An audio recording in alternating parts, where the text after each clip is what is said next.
Ito na ang araw kung saan magkakaharap na nga ang kabilang panig, si Hazel at ang pamilya nga nitong si Colleen, kung saan formal na ngang sinimulan ang hearing at agad na ngang dinipensahan nitong si Colleen, kung saan ang kanyang tugon sa naturang sumon ay not guilty. Dito naman ay biglang sisigaw itong si Hazel, kung saan ituturo talaga at talagang sasabihin na sinungaling itong si Colleen sapagkat nagkakasigurado umano siya na si Colleen ang tumulak, kaya ito ang naging dahilan kung bakit namatay itong si Jessica. Napaluha at napaiyak na lamang itong si Colleen.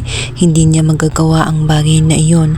Alam niya sa kanyang sarili na hindi niya tinulak itong si Jessica at nagsisinungaling lamang itong si Hazel at gumagawa lamang ng eksena para makaganti sa kanyang inang si Velma. Nagkaroon ng malaking komosyon sa loob ng korte, kaya naman ang judge ay sinabi na dapat huwag ipairal ang kanilang mga emosyon sapagkat ang korte ay hindi tosang teleserye. Hindi po pwedeng mananaig ang kanilang mga emosyon. Dapat lalabas ang katotohanan kung maging mahinahon ang bawat isa. Hindi makakatulong ang drama sa loob ng korte.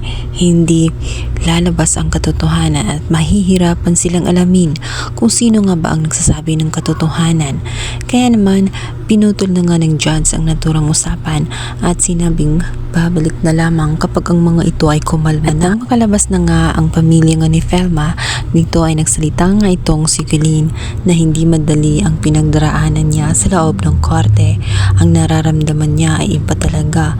Kahit na alam niya sa kanyang sarili na wala siyang kasalanan, ngunit pakiramdam niya ay nagkasala na siya sa loob pa lamang ng korte. Pakiramdam niya ay isang siyang kriminal sa loob nga ng korte. Dela wala na siyang kawala sa kasalanan na ipinaratang sa kanya ni Hazel. Lalong lala na kung paano nga siya ituro-turo nga nitong si Hazel. Kaya naman ang kanyang abogado ay pinayuhan siya na normal lamang ang kanyang nararamdaman, subalit ang maganda niyang gawin ay huwag siyang padadaig sa takot at kaba. Kailangan niyang maging malakas nang sa ganon ay maipagtanggol niya ang kanyang sarili. Sa kabilang banda, si Hazel naman ay gumagawa na ng paraan.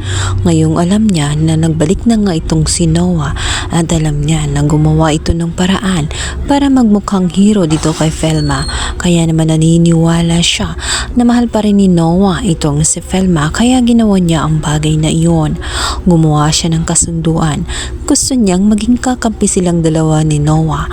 Nang sa ganon ay makuha niyang muli ang kanyang asawang si Manuel at mapunta na sa kanya itong si Velma.